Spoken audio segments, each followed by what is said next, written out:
Bismillah. Assalamualaikum warahmatullahi wabarakatuh. Bismillahirrahmanirrahim. Alhamdulillahirabbil alamin. Assalatu wassalamu ala asyrafil anbiya'i wal mursalin sayyidina wa maulana Muhammadin wa ala alihi wa ashabihi wa man tabi'ahum bi ihsanin ila yaumiddin. Bismillah, mari kita lanjutkan ngaji filsafat kita. Semoga teman-teman semua yang mengikuti ngaji ini masih tetap dalam istiqomah di jalan ilmu. Jadi nawaitunya tetap nih, kita berniat untuk nambah ilmu demi peningkatan kualitas diri kita, juga kemaslahatan hidup kita fid dini wad dunya wal akhirah. Baik hidup keagamaan kita, hidup keduniaan kita, khususnya hidup kita nanti di akhirat.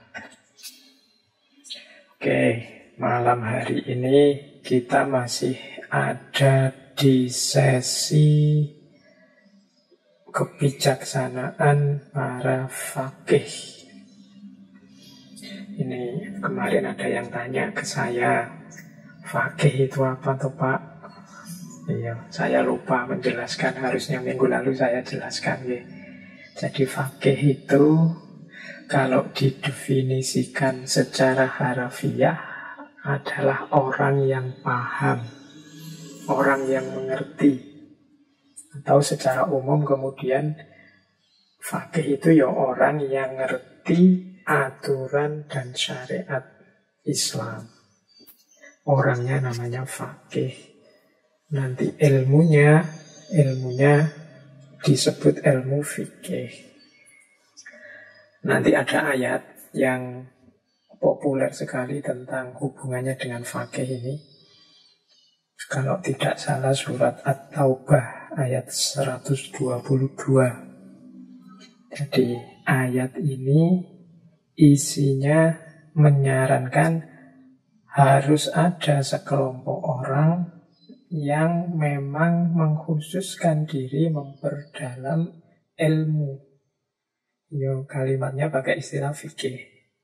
Jadi wa makanal mu'minuna liyanfiru kafah falaula nafarum min kulli firqatin minhum ta'ifatun liyatafaqahu fid-din wa liyunziru qaumahum idza raja'u ilaihim la'allahum yahdharun.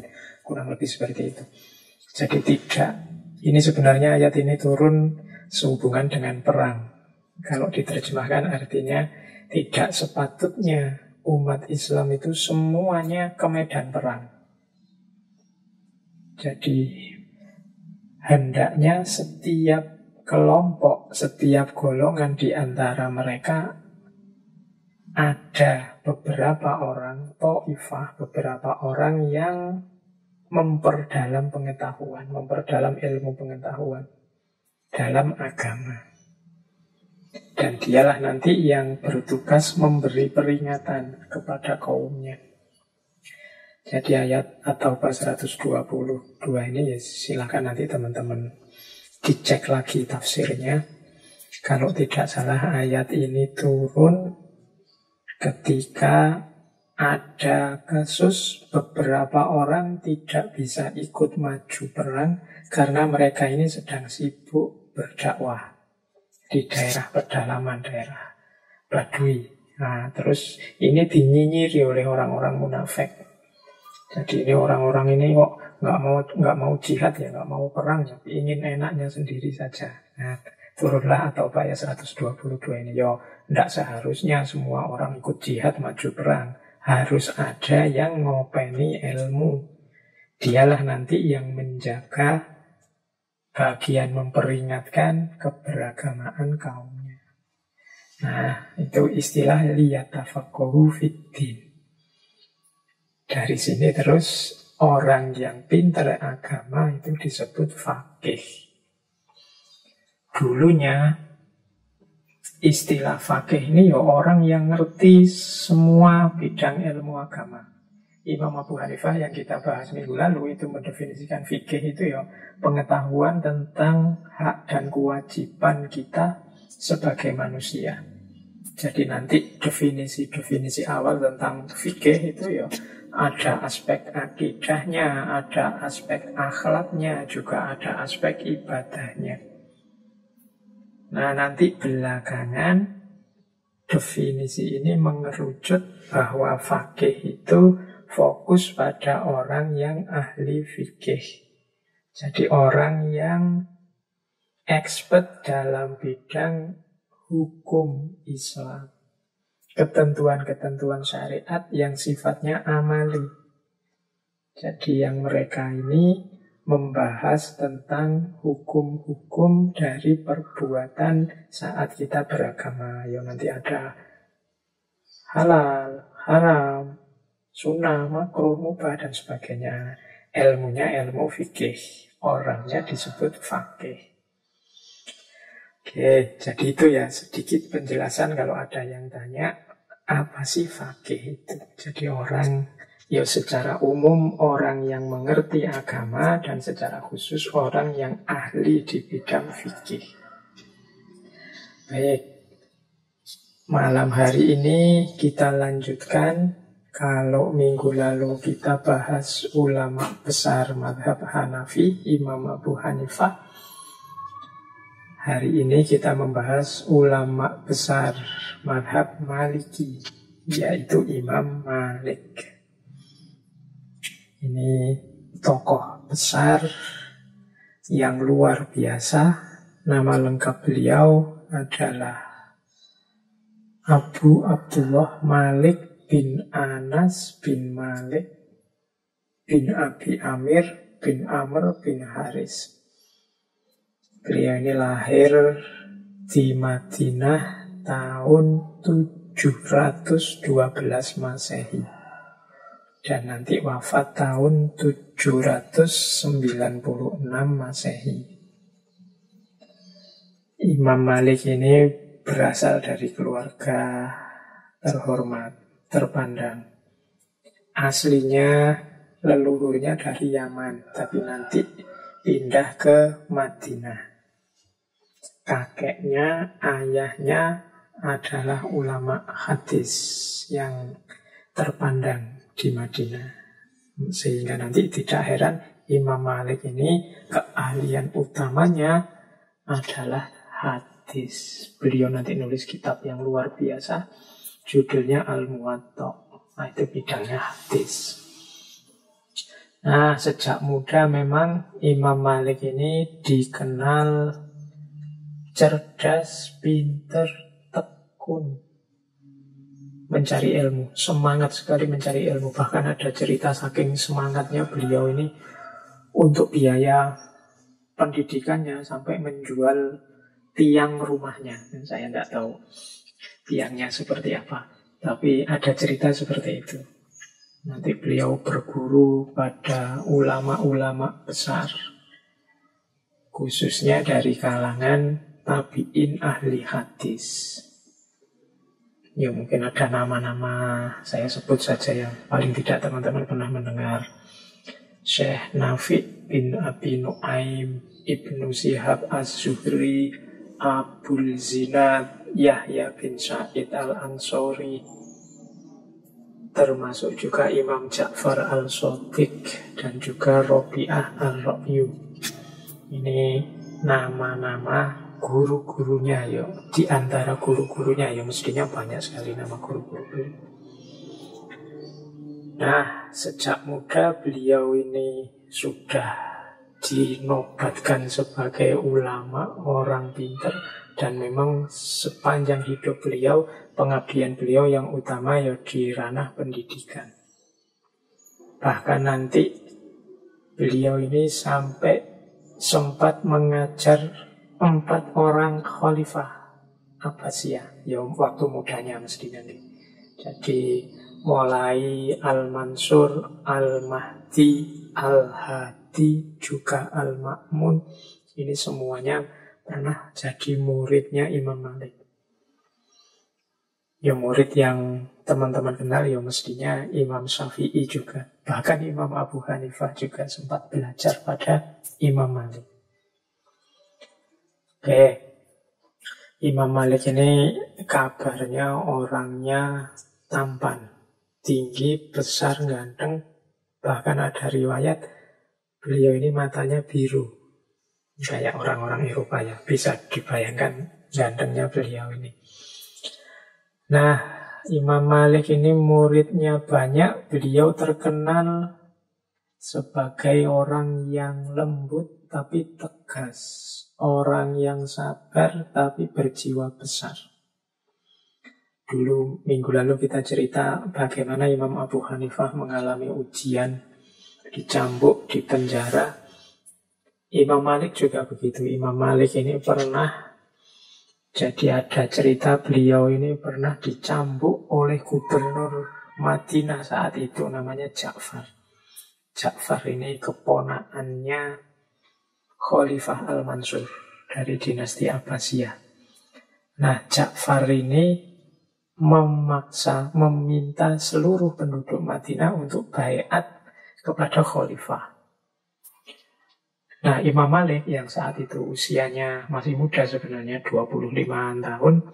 Imam Malik ini mengeluarkan pendapat bahwa baiat yang dilandasi keterpaksaan, karena tadi Ja'far ini kan memaksa, hukumnya tidak sah. Dikiaskan dengan tidak sahnya orang cerai karena dipaksa atau terpaksa.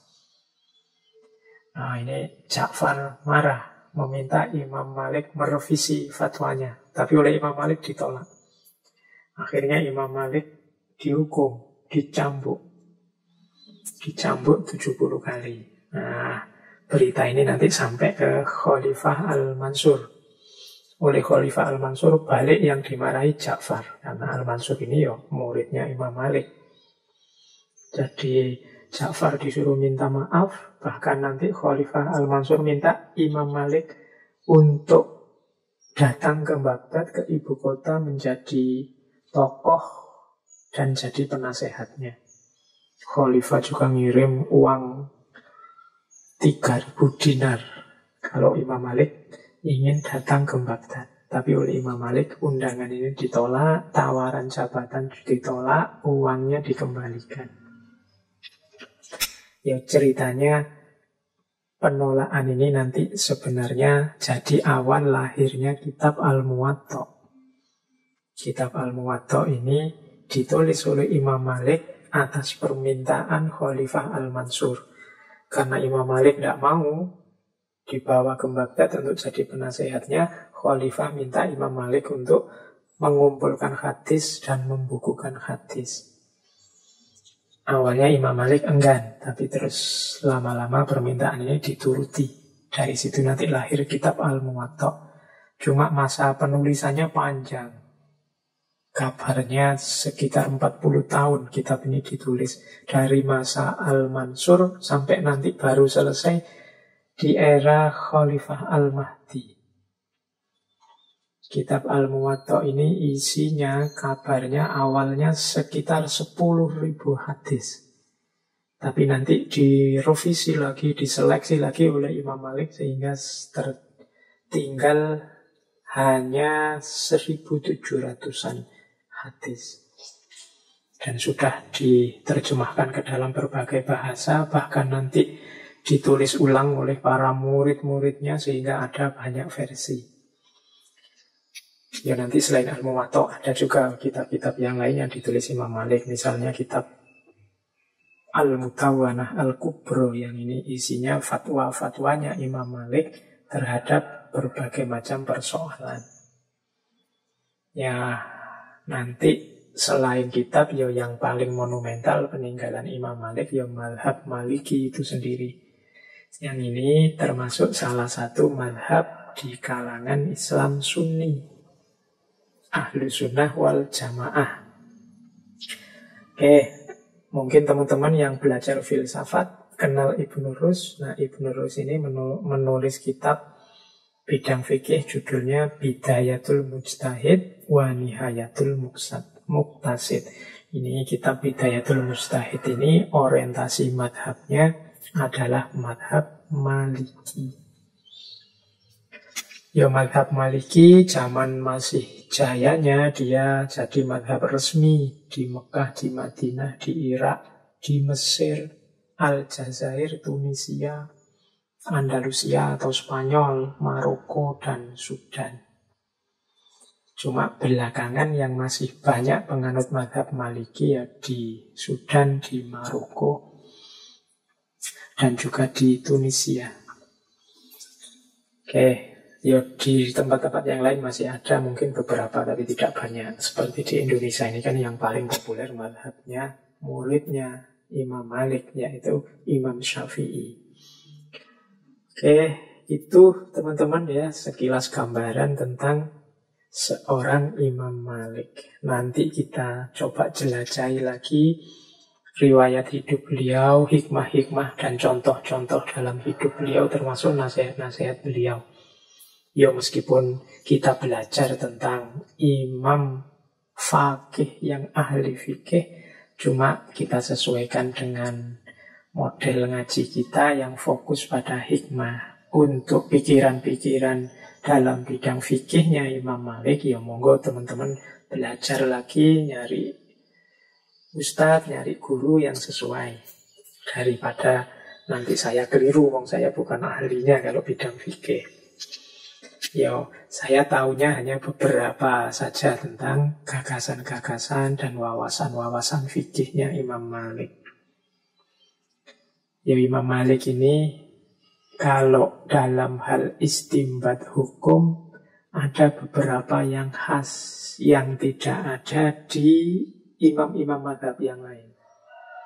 Kalau kemarin Abu Hanifah itu ada beberapa yang khas seperti istihsan. Nah, Imam Malik juga punya yang khas. Malah di Imam Malik ada catatan saya ada 3 hal yang khas dalam dasar istimbat hukumnya. Jadi yang pertama selalu saja Al-Quran dan Sunnah. Semua mazhab itu pasti rujukan primernya Al-Quran dan Sunnah. Tidak usah khawatir. Jadi kalau ada yang bilang kita kan harus langsung ke Al-Quran dan Sunnah, tidak usah ke imam-imam atau ke ulama-ulama, ya tidak begitu. Imam dan para ulama itu semua juga merujuk ke Al-Quran dan Sunnah. Dan kemungkinan besar mereka lebih mantap, lebih dalam saat menggali Al-Quran dan Sunnah daripada kita sendiri yang langsung membaca Al-Quran dan Sunnah. Siapalah kita, wong membaca Qur'annya saja kadang masih pelegak-pelegu. Jadi mengikuti imam-imam madhab yang luar biasa ini bukan berarti meninggalkan Al-Quran dan Sunnah. Mereka juga rujukan primernya Al-Quran dan Sunnah.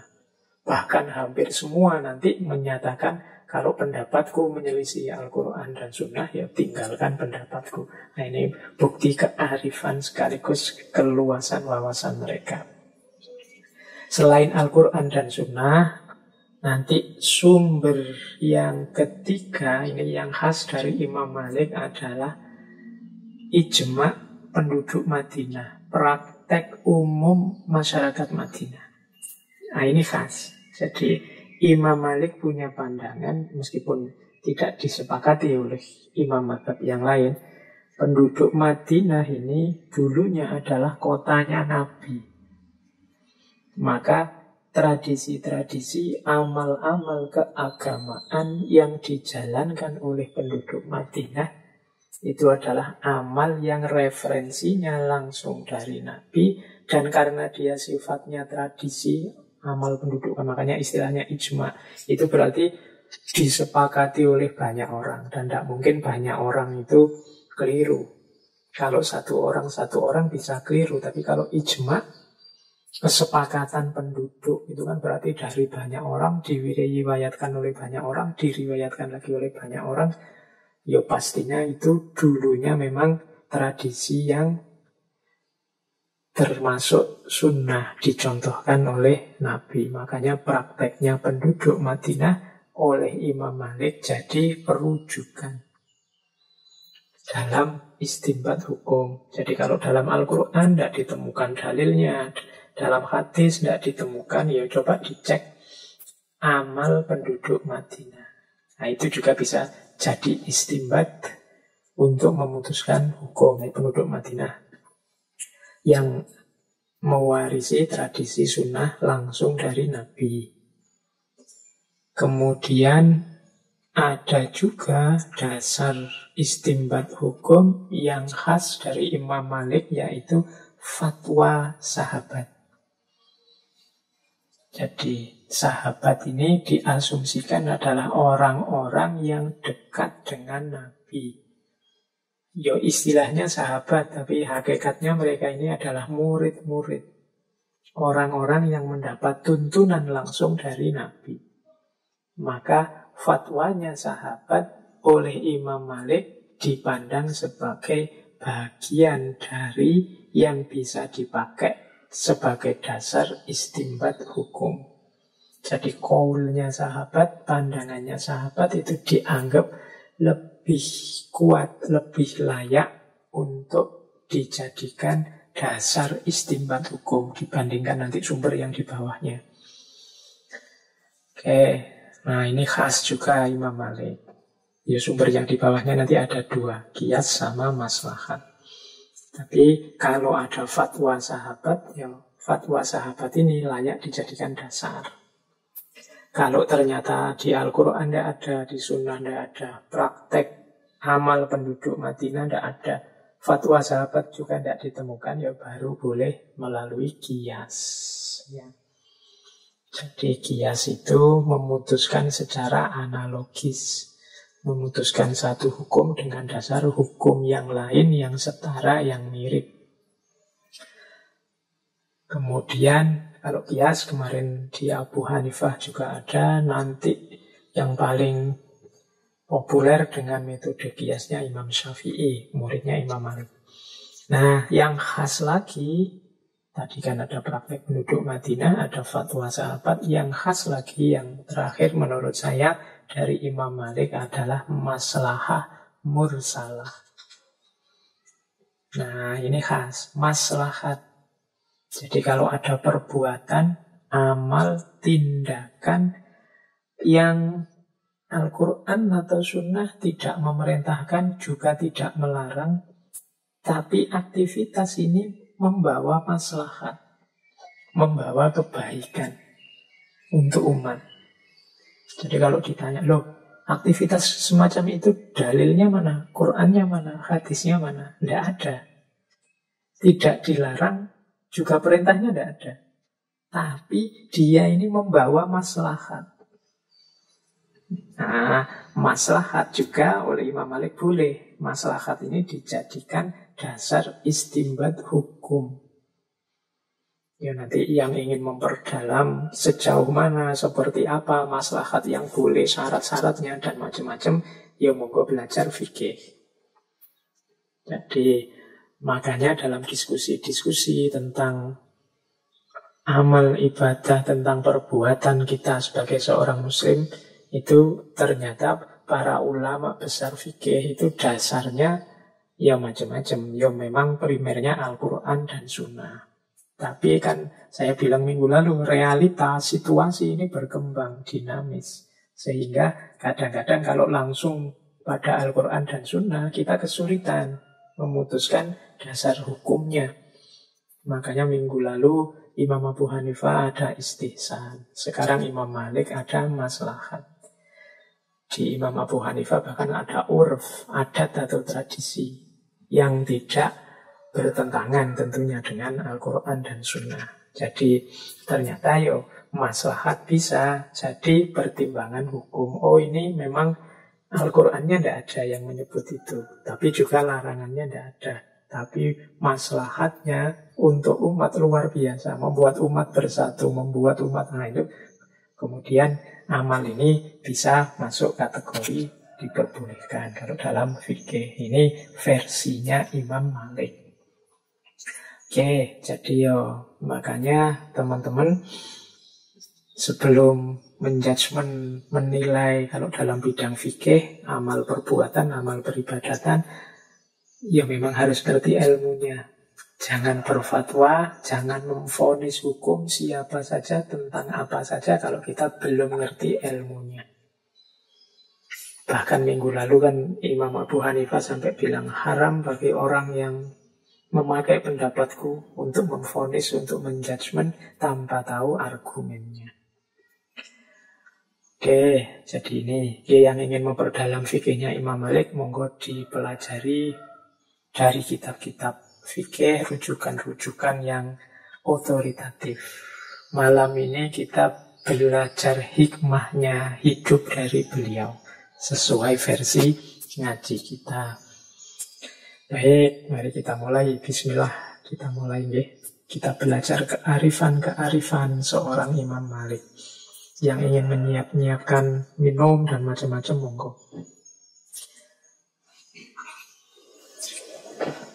Baik, saya awali dari sebuah pernyataan yang luar biasa dari Imam Malik.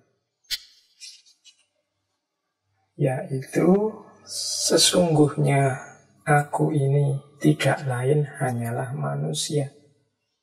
Boleh jadi aku salah, dan boleh jadi pula aku benar. Maka dari itu, hendaklah kamu memperhatikan pendapatku. Tiap-tiap yang sesuai dengan kitabullah dan sunnah, kamu ambillah dia. Dan tiap-tiap yang tidak sesuai dengan kitabullah dan sunnah, kamu tinggalkanlah dia. Nah, ini pernyataan ketawaduan seorang Imam Malik.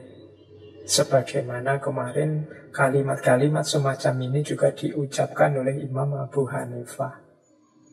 Jadi memang orang itu semakin tinggi, semakin pintar, semakin dalam dan luas wawasannya, biasanya semakin tawadhu. Semakin sadar kalau dirinya ini punya banyak kelemahan. Orang semakin pintar kan semakin ngerti dia dalam hal apa saja aku tidak ngerti, dalam hal apa saja aku lemah, dalam hal apa saja aku bisa keliru. Tapi semakin orang sombong, semakin orang merasa pintar, semakin dia tidak sadar di titik-titik mana dia mungkin salah, di titik-titik mana dia mungkin keliru. Nah, ini bagi saya pelajaran ini saja sudah luar biasa kalau kita bisa meneladani. Kita hari ini kan ada di peradaban yang saling mengklaim dirinya sebagai yang paling unggul, yang paling benar. Dalam banyak cerita, banyak kasus, hari ini kan kita lihat orang-orang berlomba-lomba ingin menampilkan bahwa akulah dan kelompokkulah yang paling benar. Ini menurut saya kita perlu belajar dari tokoh-tokoh seperti Imam Malik ini. Paling tidak kita sadar, ya aku ini manusia. Bisa salah, bisa juga benar. Maka, katanya Imam Malik, kalau engkau ingin mengambil pendapatku, jangan cuma mengambil, tapi juga perhatikan pendapatku. Ditelaah dulu, dicek dulu. Kalau memang sesuai dengan Al-Quran dan Sunnah, ya ambillah. Kalau tabrakan, menyelisihi, ya tinggallah. Nah, jadi ini kalau dalam bahasa agama, jangan taklid. Kamu ikut boleh, tapi pahamilah dasarnya, pahamilah dalilnya, argumennya. Kalau ternyata setelah ditelaah kok tabrakan dengan Al-Quran dan Sunnah dan hadis, ya tinggalkan saja. Tapi kalau cocok, tidak apa-apa, kamu ambil terus. Nah, ini pernyataan tawadhu sekaligus pelajaran bagi kita untuk tidak mudah taklid yang membuta, ikut saja. Oke, ini pelajaran penting yang pertama. Yo, ini sederhana sebenarnya. Yo, tiap hari kita mendengarkan sih nasihat-nasihat seperti ini, tapi dalam prakteknya kadang-kadang yo meleset. Postingan-postingan kita, komentar-komentar kita di medsos itu kadang-kadang rasanya hanya membenarkan diri sendiri dan orang lain pasti salah. Makanya ini untuk muhasabah, untuk kita introspeksi. Materi-materi seperti yang kita angkat bulan ini sebenarnya materi-materi yang tidak sulit untuk dipahami.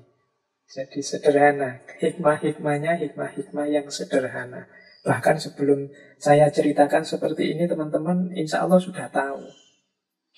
Tapi seringkali kita itu ada jarak antara pengetahuan dengan kesadaran. Sehingga kalau pengetahuan insya Allah teman-teman sudah lengkap, baik semua, tapi pengetahuan yang membuahkan kesadaran untuk menjalankan, ini yang kadang-kadang muncul, kadang-kadang hilang. Jadi, latihan pelan-pelan. Kalau dalam bahasanya Imam Ghazali, sampai dia tumbuh jadi karakter, tidak sekedar insidental. Tidak hanya kolo-kolo tawaduk, kolo-kolo sombong. Ini insidental namanya. Tapi kalau sudah mengakar ketawaduan itu, secara otomatis yang keluar juga ketawaduan. Ini butuh latihan, butuh pembiasaan. Seperti yang dilakukan oleh para imam, khususnya Imam Malik. Baik, jadi ini pelajaran pertama yang menurut saya penting. Ada cerita, ini ada hubungannya dengan pernyataan tadi. Jadi satu ketika Khalifah Abu Ja'far al-Mansur, yang ini juga muridnya, ini dia tahu betapa dahsyatnya kepandaian, kepintaran, intelektualitas gurunya Imam Malik ini. Sehingga beliau ini satu ketika bermaksud untuk mewajibkan madhab Imam Malik kepada semua yang ada dalam kekuasaan dinasti Abbasiyah. Jadi pokoknya madhab resminya negara adalah Maliki. Kalau pakai bahasa sekarang mungkin begitu. Nah, Imam Malik ketika Khalifah Al-Mansur punya maksud seperti ini, ternyata Imam Malik keberatan. Kata Imam Malik, wahai Amirul Mukminin, jangan lakukan itu. Orang-orang sudah mengetahui banyak pandangan, mengetahui banyak hadis, dan meriwayatkan berbagai riwayat. Setiap orang mengambil apa yang telah ada dan mengamalkannya. Dan mereka berhutang kepada perbedaan pandangan manusia terhadap para sahabat Rasulullah dan lainnya. Sesungguhnya berat sekali mencegah manusia dari apa yang sudah mereka yakini. Karena itu, biarkan manusia menjalankan apa yang sudah dianutnya dan apa yang dipilih oleh setiap penduduk negeri untuk diri mereka sendiri. Jadi menurut Imam Malik, orang-orang jangan diwajibkan mengikuti pikiran saya. Sebelum saya sudah banyak pandangan, sebelum saya sudah banyak riwayat-riwayat, sudah banyak hadis beredar. Setiap orang juga sudah punya posisi, sudah punya pilihan, pandangan sendiri-sendiri. Untuk mengubah agar mereka ganti pandangan itu berat. Pasti nanti akan terjadi pemaksaan-pemaksaan atau orang terpaksa karena yang perintah khalifahnya. Jadi katanya Imam Malik, biarkan saja orang dengan keyakinannya masing-masing. Yang penting biarkan mereka bebas belajar, bebas memilih, bebas mencari apa yang cocok untuk mereka. Kalau memang menurut mereka gagasan-gagasan Imam Malik ini sesuai, cocok, bagus, insya Allah mereka akan pindah ke mazhab Maliki. Kalau tidak, tidak masalah. Nah, ini nanti nyambung dengan pernyataan sebelumnya. Wong saya ini juga manusia biasa yang bisa keliru meskipun juga bisa benar. Jadi ini salah satu contoh bagaimana tawaduknya seorang Imam Malik. Kita hari ini kan kadang-kadang ingin kalau pikiran kita, gagasan kita itu diterima, disetujui, di-ACC oleh semua orang. Semakin banyak orang yang setuju dengan pikiran kita, kita semakin senang. Tapi tokoh besar selevel Imam Malik, mereka tahu bahwa manusia itu punya kecondongan, punya kecenderungan sendiri-sendiri sesuai kecocokan mereka. Dan pikiran yang kita anggap luar biasa, ya termasuk mungkin pikiran kita yang ingin kita promosikan itu sebenarnya ya bukan yang pertama. Sebelum kita sudah banyak orang mengeluarkan gagasan-gagasan besar yang luar biasa, termasuk dalam hal yang akan kita sampaikan. Imam Malik juga punya kesadaran ini. Sebelum saya sudah banyak orang mengeluarkan pandangan, gagasan, meriwayatkan pikiran-pikiran dan lain sebagainya. Jadi kita bukan yang pertama punya gagasan-gagasan ini. Dan mungkin juga bukan yang terbaik karena kita manusia biasa, kadang ada kelirunya, kadang ada kurangnya. Oleh karena itu, silahkan kalau ingin berbagi pengetahuan, berbagi wawasan, berbagi ilmu, tapi tidak perlu memaksakan orang harus setuju dengan kita, tidak perlu memaksakan orang harus mau menerima pendapat kita. Setiap orang punya pandangannya sendiri-sendiri, setiap orang punya kecenderungannya sendiri-sendiri. Setuju dengan kita, alhamdulillah. Tidak setuju juga tidak apa-apa. Oke, ini menurut saya kearifan awal dari tokoh besar Imam Malik. Oke, kita teruskan. Nasihat apa lagi dari beliau? Nah, sekarang tentang ilmu. Nah, ini kuncinya ada di ilmu. Tadi kan beliau ini seorang faqih. Faqih itu berarti orang yang mendalam di bidang ilmu, khususnya ilmu agama. Ada beberapa pernyataan Imam Malik yang legend, monumental tentang ilmu ini. Yang pertama, mungkin banyak teman sudah pernah mendengar quote-quote dari Imam Malik ini yang sehubungan dengan ilmu. Sesungguhnya ilmu ini adalah agama. Maka perhatikanlah dari siapa kalian mengambil agama kalian. Jadi bidangnya Imam Malik ini kan fikih, hubungannya langsung dengan agama. Agama itu kan dalam hidup kita vital, penting. Jadi dia yang mendampingi kita sebagai pedoman untuk hidup di dunia dan untuk sukses nanti di akhirat.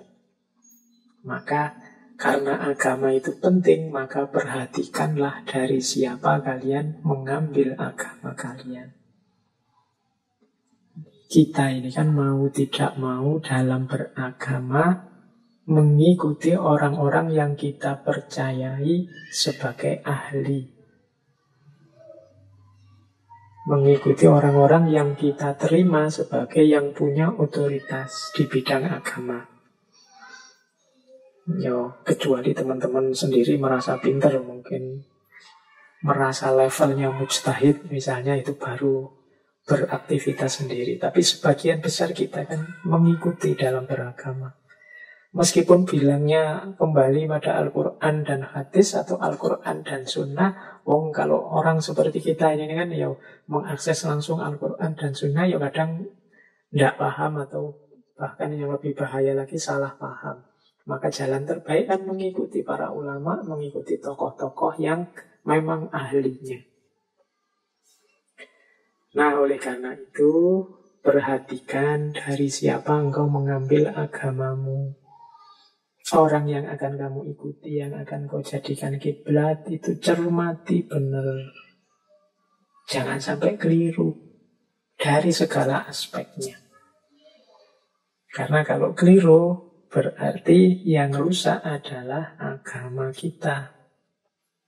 Karena kita mengambil agama secara keliru dari orang yang keliru. Nah, ini kalimatnya populer sekali. Perhatikanlah dari siapa kalian mengambil agama kalian. Dari siapa engkau mengambil agamamu. Jadi ini rumus untuk kita hati-hati. Ya coba mulai sekarang. Ini teman-teman semua kan punya idola-idola, punya rujukan-rujukan dalam beragama. Coba ditelusuri selama ini yang diikuti siapa. Sudah cocok apa belum? Alhamdulillah kalau sudah cocok. Tapi kalau masih ada keraguan-keraguan, ya ditelaah lagi, diteliti lagi. Jangan sampai kita mengambil agama secara salah dari orang yang salah. Oke, itu yang pertama tentang ilmu. Nah, yang kedua, kata Imam Malik sehubungan dengan ilmu lagi, ini ada pernyataan yang populer sekali. Bukanlah dikatakan ilmu suatu pengetahuan yang diperoleh dengan banyak riwayat. Ilmu adalah cahaya yang diletakkan Allah dalam hati. Nah, jadi mengumpulkan riwayat, belajar dari tokoh-tokoh, mencari referensi-referensi, ini upaya kita. Yang upaya ini tidak jaminan berbuah. Upaya ilmiah kita tidak jaminan melahirkan ilmu. Kalau dia memang hasilnya adalah ilmu, itu adalah cahaya yang diberikan Allah di dalam hati kita. Nah, ini kalau diuraikan panjang. Kalau saya bilang ilmu di sini tidak sekedar informasinya. Kalau sekedar informasi ilmiah, informasi pengetahuan bahwa kita harus sabar, bahwa kita harus tawaduk, bahwa kita harus menghargai orang lain. Ini sebenarnya masih informasi. Ilmu yang sejati itu cahaya yang diletakkan oleh Allah dalam hati. Berarti apa? Ilmu yang sejati itu menerangi hidup kita, menerangi hati kita. Berarti tidak sekedar informasi, tidak sekedar hafalan konsep, hafalan teori. Tapi ilmu adalah sesuatu yang menerangi hidup, membuat hidup kita bercahaya.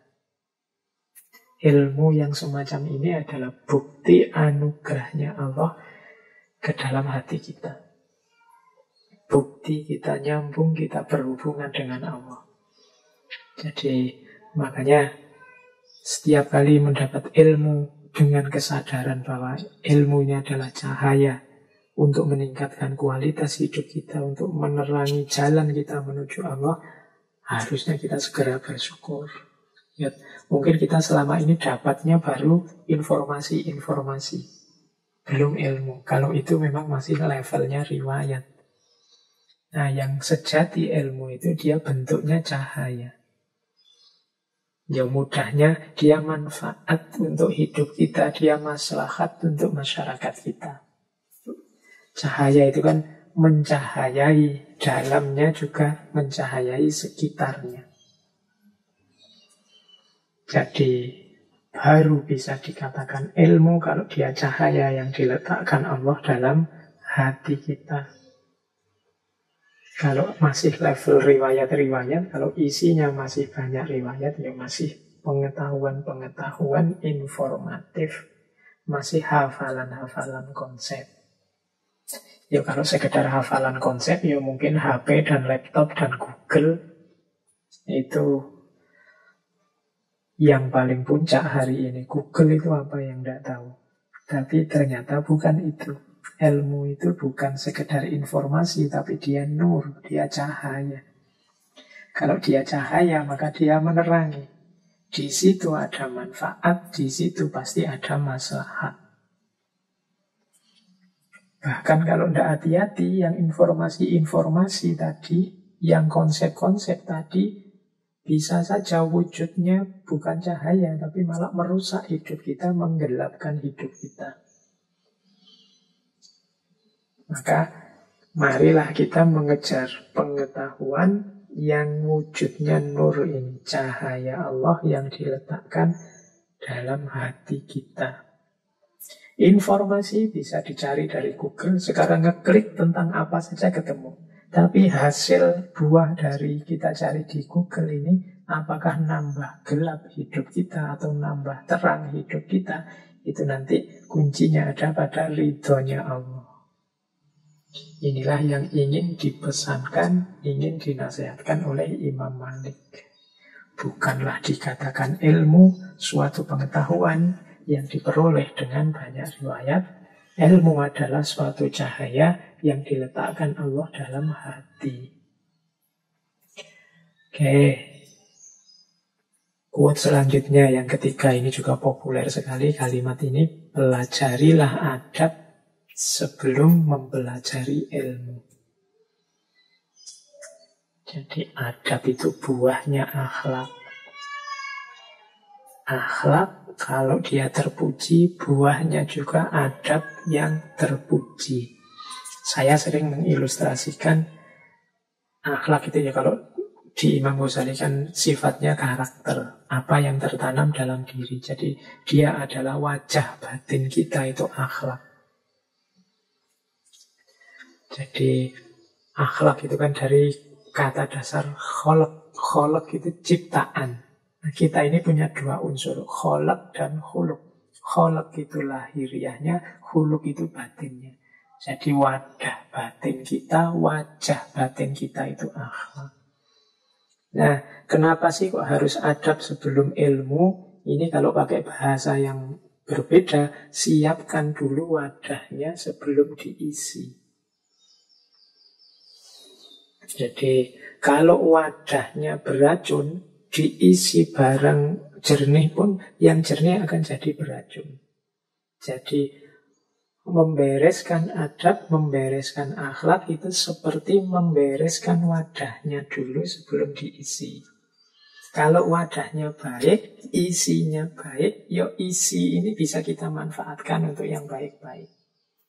Tapi kalau wadahnya rusak, wadahnya kotor, meskipun diisi dengan yang baik, ya yang baik yang diisikan tadi akan ikut kotor.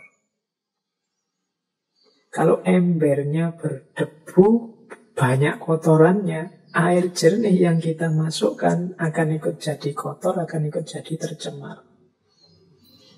Nah, dengan logika ini, maka sebelum memasukkan ilmu ke dalam diri kita, siapkanlah wadahnya, yaitu jiwa kita, batin kita. Wajah batin kita itu kan khuluk, akhlak tadi. Jadi bereskan akhlak dulu sebelum mempelajari ilmu. Karena begitu ilmu yang positif, yang baik masuk, dia akan dikelola sesuai dengan apa yang ada dalam diri kita. Inilah mengapa kadang-kadang ada orang yang, dia juga baca kitab kuningnya luar biasa loh, dia guru-gurunya luar biasa loh. Mungkin pernah belajar agama sekian puluh tahun. Tapi sekarang kok gayanya begitu ya? Kok keluarnya begitu ya? Kok rasanya keras ya, kasar ya? Kok rasanya isinya kok menyakitkan hati terus ya kalau dia ngomong dasar? Itu mungkin tidak salah gurunya, tidak salah kitabnya, tidak salah lembaga tempat dia menimba ilmu. Mungkin wadahnya belum disiapkan dulu. Sehingga yang baik-baik yang masuk jadinya rusak. Itu kalau teman-teman mengulang dulu rekamannya ketika kita belajar Bidayatul Hidayahnya Imam Ghazali. Jadi ini termasuk yang yazdad ilman walam yazdad hudan. Banyak orang yang ilmunya nambah, tapi hidupnya tidak semakin dapat hidayah, tidak semakin baik. Ilmu yang hadir dalam dirinya jadi alat untuk kerusakan-kerusakan, kemudorotan yang dia lakukan. Ilmunya jadi justifikasi terhadap yang tidak baik, yang kotor yang dia lakukan. Karena ilmu yang baik ini ternyata masuk ke wadah yang kotor. Biar wadahnya baik, ya dibereskan dulu akhlaknya, dibereskan dulu adabnya. Jadi pelajarilah adab sebelum mempelajari ilmu. Ya, kadang-kadang kita kan di ngaji filsafat ini dapat banyak sekali wawasan. Loh, itu wawasan sebanyak itu kalau wadahnya tidak bagus, yo ilmu yang bagus-bagus itu kita peralat untuk kepentingan kita yang tidak mesti bagus. Karena ternyata wadah kita belum terlalu bersih. Oke, semoga bisa ditangkap yang saya sampaikan ini. Jadi ini tidak semata-mata pelajaran akhlak, tapi juga akhlak yang berhubungan dengan ilmu. semacam menyiapkan tempatnya untuk kehadiran ilmu yang itu terpuji. Terus ada lagi quote yang ini juga populer dari Imam Malik.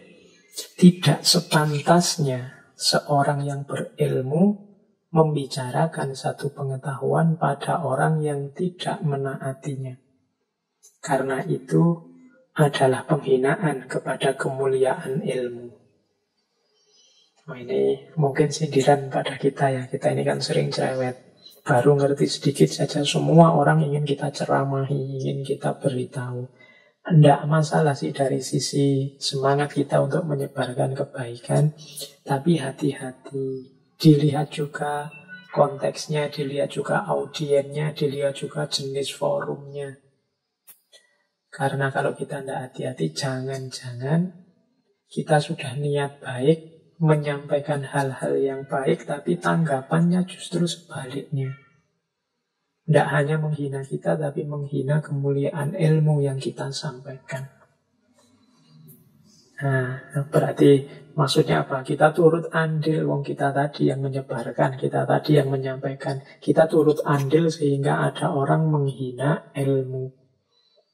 Ada orang merendahkan ilmu atau kebaikan yang kita sampaikan.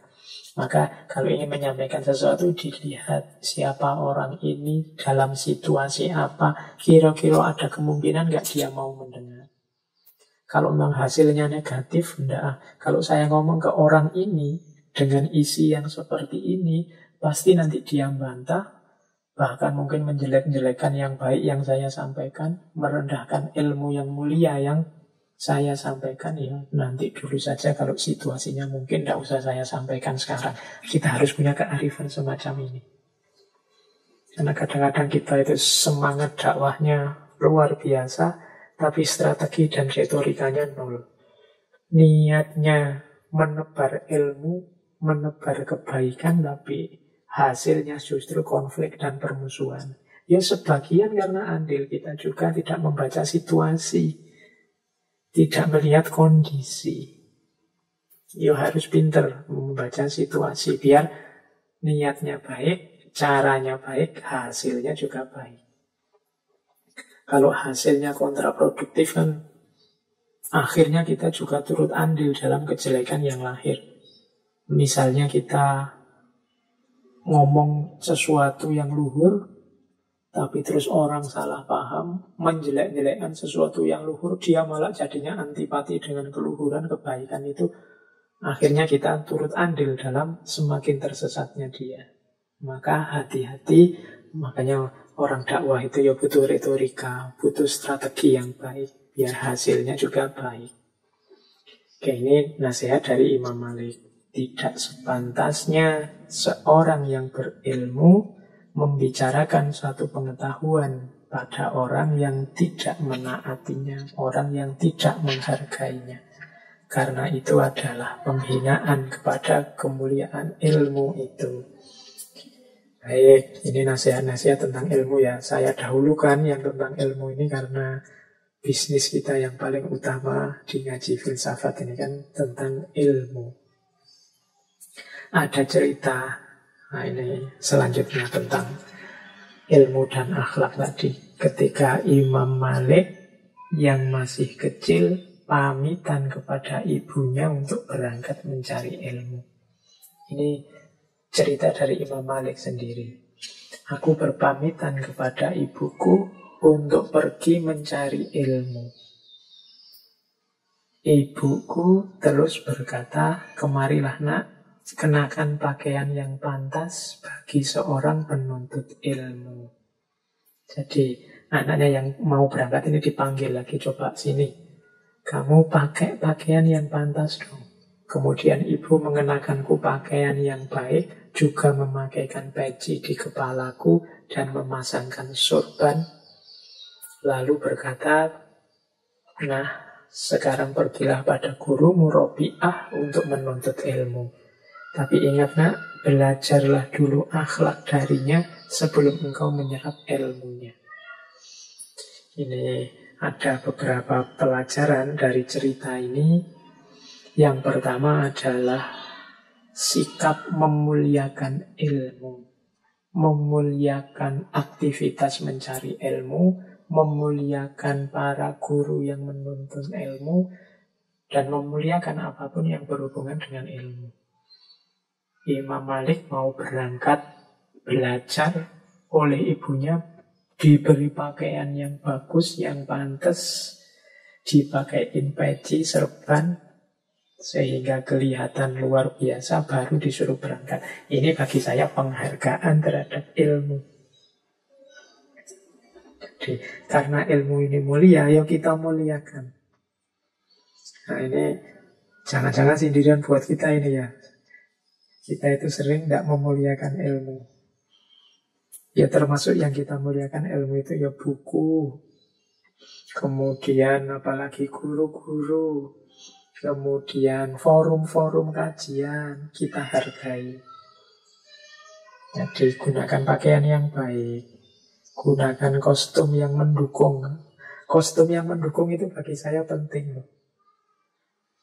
Jadi kayak apa ya, kayak prajurit tentara itu kalau mau bertempur, bajunya kan seperti itu. Sebenarnya pakai baju biasa saja ya bisa, tapi begitu kostumnya mendukung kan rasanya beda, semangatnya beda, jiwanya berubah kalau pakainya ganti. Maka mencari ilmu sebenarnya juga begitu. Ayo dibiasakan kalau memang mungkin ya teman-teman. Misalnya mau membaca, mau ikut kajian, pokoknya hal-hal yang berhubungan dengan ilmu, kita hormati diri kita hormati ilmunya. Pakai baju yang pantas. Kemudian mungkin duduk juga posenya yang bagus. Itu diantara penghargaan pada ilmu. Jadi insya Allah nanti ada pengaruh terhadap jiwa. Jadi ada pengaruh, mungkin semangatnya jadi berbeda, mungkin gairahnya semakin meningkat untuk belajar dan lain sebagainya. Tapi kalau kita sambil iseng saja, ya mungkin hasilnya tidak sebesar kalau kita serius. Membaca buku kalau serius, misalnya kita pakai baju. Kalau Imam Malik itu terbiasa pakai baju-baju yang dalam tanda petik, sukanya pakai baju yang mewah dalam rangka menghormati ilmu.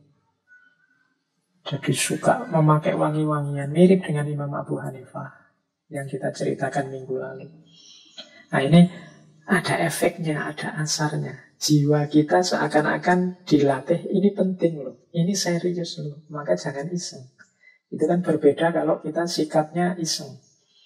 Mungkin sambil membaca, sambil tidak pakai baju, sambil kelesetan, sambil garuk-garuk, sambil itu kan rasanya berbeda dengan kalau kita baca dengan serius. Nah ini pelajaran dari kisahnya Imam Malik ini. Ibunya ngerti, maka diberi baju yang bagus, diberi kostum yang bagus, baru diizinkan keluar rumah.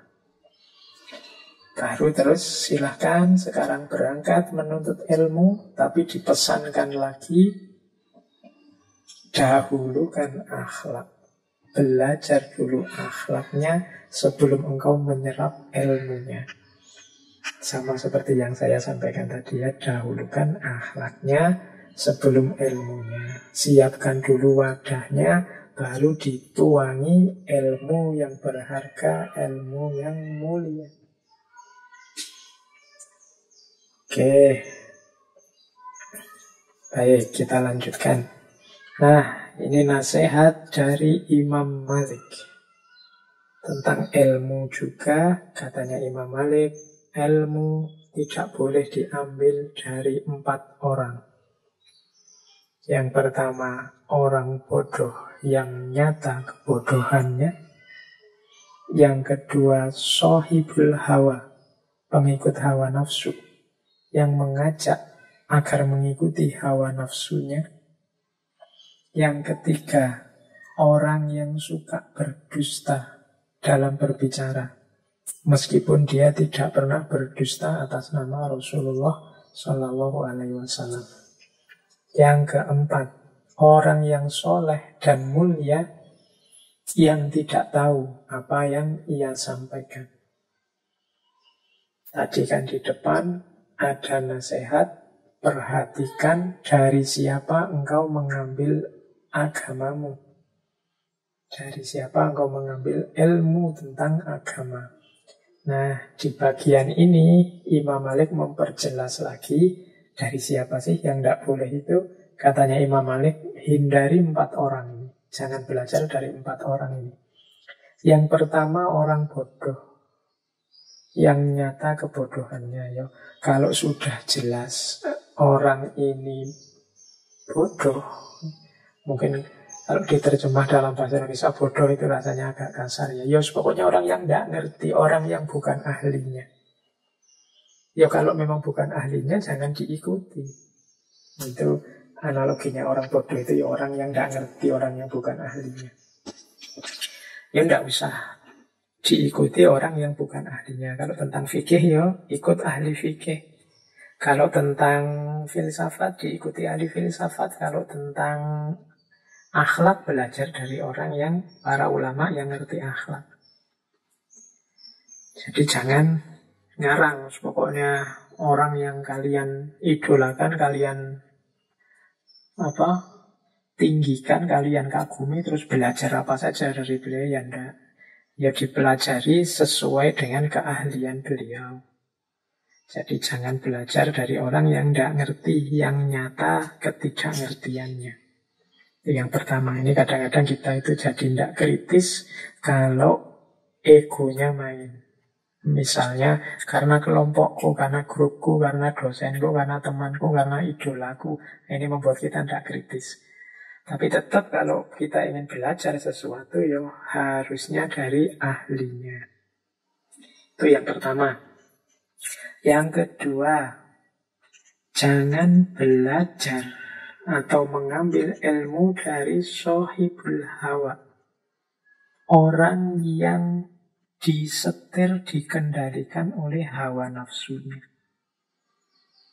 Cirinya apa orang yang dikendalikan oleh hawa nafsunya? Orientasi hidup dan target-target hidupnya hal-hal yang sifatnya duniawi sementara artifisial. Artifisial itu tidak penting, tidak hakiki.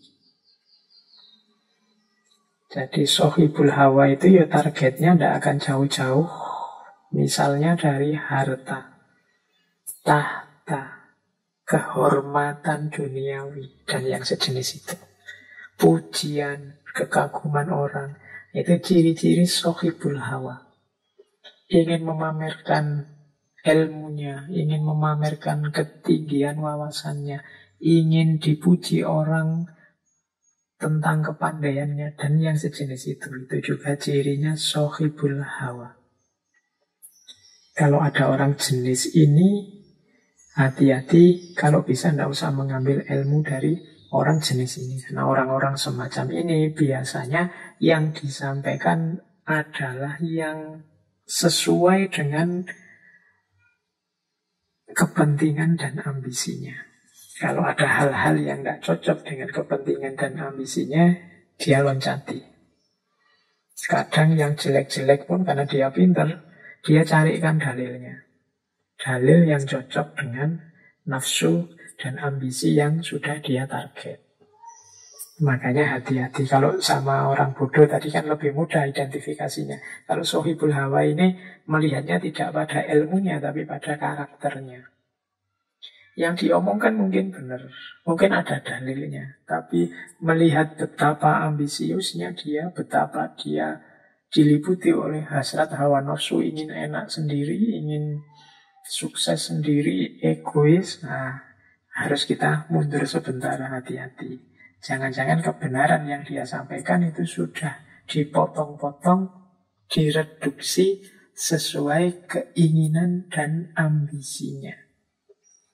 Yang ini kadang-kadang harus hati-hati. Kalau dalam dunia filsafat ada istilah kaum sofis. Kaum sofis ini karena dia pinter, kalau ngomong ya mengagumkan banyak orang, logis, rasional, masuk akal.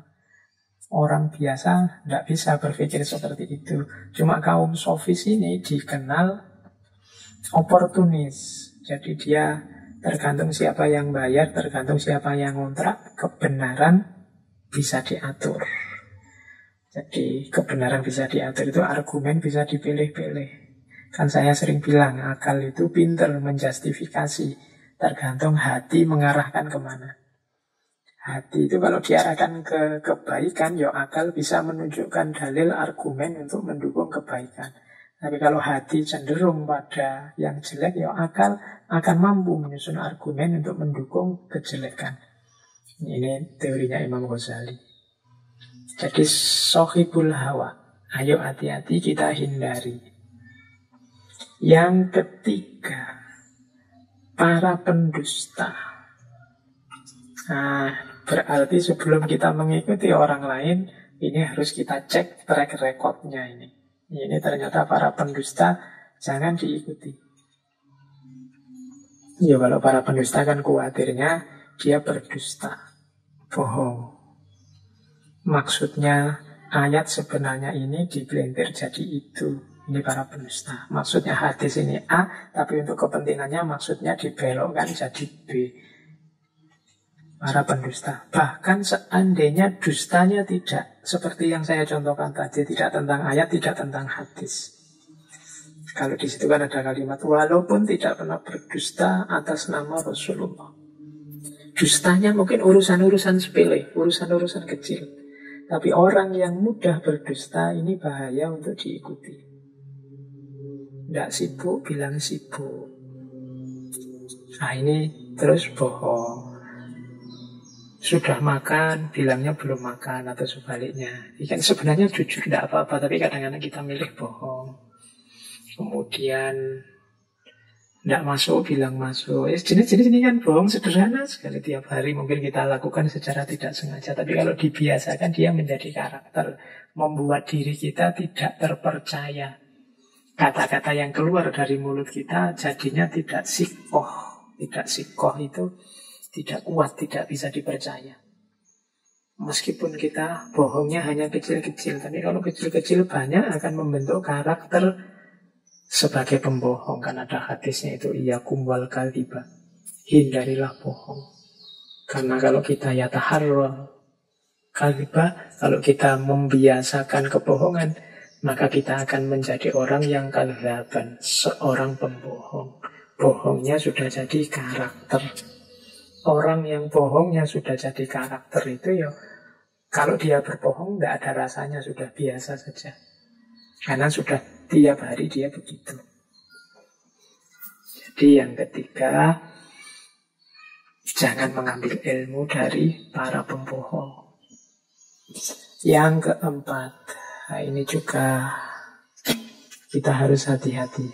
Kalau ini sebenarnya baik, tapi ternyata ya orang soleh, orang mulia menyampaikan kebaikan, tapi dia sendiri tidak tahu dengan yang dia sampaikan.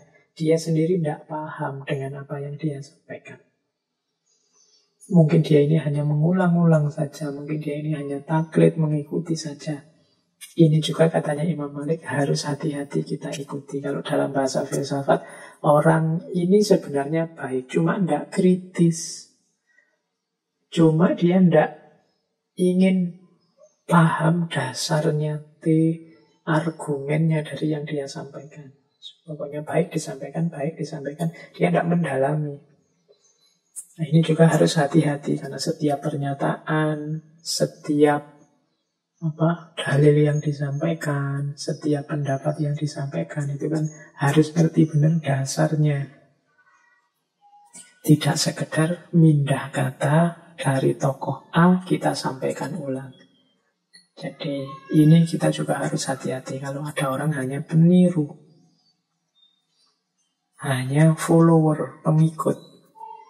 Jadi 4 orang yang harus kita hati-hati dalam mengambil ilmu dari mereka.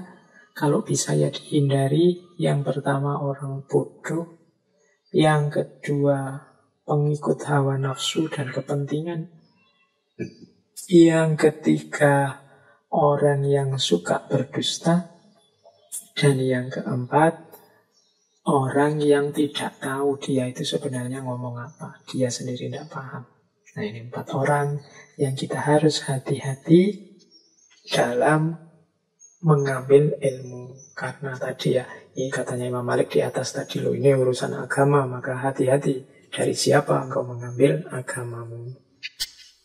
Terus kita lanjutkan. Sekarang ada juga nasihat beliau tentang zuhud. Ada 2 kalimat dari Imam Malik yang berhubungan dengan zuhud. Yang pertama kata Imam Malik, apabila seseorang itu zuhud, Allah akan memberi nikmat kepadanya. Yang kedua, zuhud itu bukan ketiadaan harta, namun mengosongkan hati darinya. Ini 2 kalimat untuk jadi bahan kita muhasabah. Jadi orang zuhud itu orang yang hatinya tidak terikat, tidak tergoda oleh dunia. Katanya Imam Malik, justru sebaliknya orang yang tidak terikat dan tidak tergoda ini akan mendapatkan nikmat dari Allah. Mungkin kalau pakai bahasa lain, kalau engkau tidak mengejar dunia, dunia yang mengejarmu. Ya tentunya atas izin Allah. Jadi dengan cara zuhud, kita bisa semakin dekat dengan Allah, hati kita tidak sibuk dengan dunia, dan ternyata dunia yang mengejar kita, Allah yang mencukupkan dan memberi nikmat dalam hidup kita. Nah ini mental semacam ini adalah mentalitas zuhud. Ya mungkin agak beda dengan kita, kalau kita ini kan masih banyak takut-takutnya dalam hal duniawi. Takut kalau besok tidak dapat pekerjaan, misalnya teman-teman mahasiswa. Takut apa cukup gajiku sekian, misalnya yang sudah punya pekerjaan. Takut kira-kira nanti saya bisa dapat jodoh apa enggak ya, misalnya yang jomblo. Ketakutan-ketakutan semacam ini menunjukkan kita belum masuk dalam kualifikasi orang yang zuhud. Orang yang zuhud itu tidak ada takutnya kalau urusan duniawi. Jadi kalau urusan dunia, mau apapun yang terjadi, seorang yang zuhud itu akan ridho. Tapi bukan berarti tidak mau bekerja, bukan berarti tidak mau kaya. Kalau mau kaya oke saja, bekerja ya dilakukan sepenuh hati sebagai tanggung jawab kemanusiaan dan tanggung jawab ketuhanan. Tapi hasilnya apa, buahnya seperti apa ya, tidak jadi ukuran, tidak jadi hitungan. Satu-satunya ukuran dan hitungan hanya ridhonya Allah. Mental semacam ini namanya mental zuhud. Imam Malik itu imam yang kaya. Tadi saya ceritakan beliau ini suka menggunakan baju-baju yang mewah, tapi kekayaan tidak nempel di hatinya. Ada beberapa kisah yang saya bawa ya. Misalnya ini ada contoh, ada ceritanya Imam Malik. Jadi Imam Malik ini punya tabiat kalau orang memberi hadiah, ya diterima. Tapi hadiah itu tidak membuatnya terikat, tidak membuatnya terpengaruh, bahkan kalau mungkin dikembalikan lagi. Jadi ada cerita, suatu hari beliau ini oleh wali kota Madinah diberi hadiah kuda yang indahnya luar biasa, pelanannya mahal. Nah, kuda ini oleh beliau diikat di depan masjid. Wah, semua orang kagum, termasuk Imam Syafi'i. Imam Syafi'i melihat kuda itu, wah luar biasa ini guru. Kudanya tangkas sekali, kudanya hebat sekali. Imam Malik tiba-tiba saja bilang, huwalak. Huwalak itu ya, sudah ambil saja. Oh. Padahal banyak orang kagum, banyak orang berdecak melihat kuda yang indah itu. Tapi bagi Imam Malik, itu bukan sesuatu yang nempel. Bukan sesuatu yang harus dipertahankan mati-matian. Tidak kok Imam Syafi'i dicarikan kudanya yang lain yang tidak selevel itu, ya enggak. Ada orang suka langsung diberikan saja. Itu menunjukkan dunianya enggak nempel. Loh, tapi kan pemberiannya masih diterima. Ya, pemberian diterima itu kan kemungkinan dalam rangka membahagiakan orang yang memberi. Jangan lupa, kebahagiaan itu tidak cuma saat diberi, tapi kebahagiaan lebih besar itu kebahagiaan memberi. Maka memberi kesempatan orang untuk bahagia dengan berbagi itu bagi saya juga termasuk kebaikan. Jadi kadang-kadang kan banyak kita yang melihat para ulama itu loh, pekerjaannya apa sih? Kemudian kita vonis mereka, wah mereka itu cuma nunggu sangunya dari orang-orang yang sowan, orang-orang yang datang. Insya Allah para ulama itu mentalnya seperti Imam Malik ini. Pemberian akan selalu diterima dengan pertimbangan bahwa orang memberi itu punya kebahagiaannya sendiri. Orang memberi itu ada kepuasannya sendiri. Plus pemberian itu tidak akan nempel, tidak akan melekat ke mereka. Kalau saat itu juga ada orang butuh, pasti pemberian tadi akan diberikan pada yang butuh. Sebagaimana Imam Syafi'i begitu lihat kendaraan yang luar biasa, ya langsung sama Imam Syafi'i, ya sudah kalau kamu suka, walah, ambil saja. Kuda itu buatmu. Nah, ini contoh sikap yang tidak terikat oleh dunia. Ini yang disebut mental zuhud. Kaya raya tapi batinnya adalah batin yang zuhud. Ada cerita lagi. Suatu ketika Imam Malik ini dikirimi uang 1000 dinar oleh Khalifah Al-Hadi. Nah, Imam Malik sudah curiga ini, karena yang memberi Khalifah mesti ada pamrihnya. Nah, dalam kasus seperti ini, oleh Imam Malik, uang ini disimpan baik-baik, tidak disentuh sedikit pun. Suatu ketika Khalifah datang ke Madinah. Setelah menunaikan ibadah haji, mengunjungi Imam Malik. Nah, sambil datang ini membawa salam tempel, kalau sekarang namanya ya. Uang yang diamplopi itu 1000 dinar lagi. Kemudian beliau merayu Imam Malik untuk pindah ke Baghdad, diberi jabatan yang tinggi. Nah, oleh Imam Malik, kebetulan Khalifah Al-Hadi datang, tawaran untuk pindah ke Baghdad ditolak, uang salam tempelnya ditolak, plus dulu uang 1000 dinar yang dikirim, yang sama sekali belum disentuh, dikembalikan lagi. Nah, ini salah satu contoh bagaimana beliau ini tidak terikat oleh dunia, punya mentalitas zuhud. Oke, baik, kita lanjutkan lagi ya. Nah, ada salah satu contoh hikmah yang luar biasa dari Imam Malik adalah sikap yang tidak sok tahu. Jadi Imam Malik ini dikenal punya kalimat idola, yaitu la adri, atau aku tidak tahu.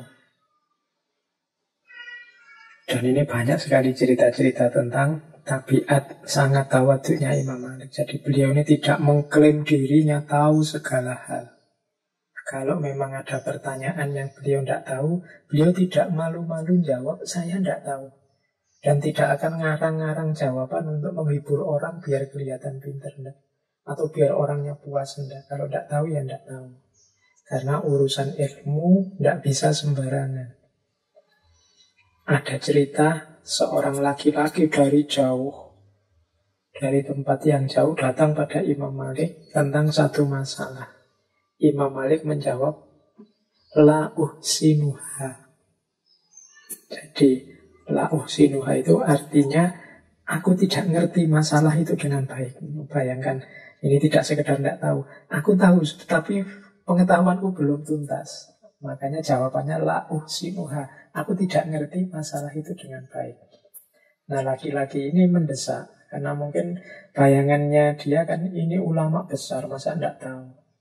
Tolonglah, aku telah melakukan perjalanan jauh untuk bertanya kepadamu tentang masalah ini. Imam Malik terus menegaskan, ketika engkau kembali ke tempat tinggalmu, kabarkan pada masyarakat di sana bahwa aku berkata kepadamu, la uhsinuha. Jadi ya aku ngerti kamu orang jauh, tapi aku tidak ngerti masalah itu dengan baik. Jadi ya nanti kalau kamu kembali pada masyarakatmu, katakan saja apa adanya. Jawabannya Imam Malik, la uhsinuha. Nah ini contoh ulama besar yang sadar diri dan tahu diri. Ngerti batas pengetahuannya. Kalau memang tidak tahu, ya bilang tidak tahu, biar tidak menyesatkan orang.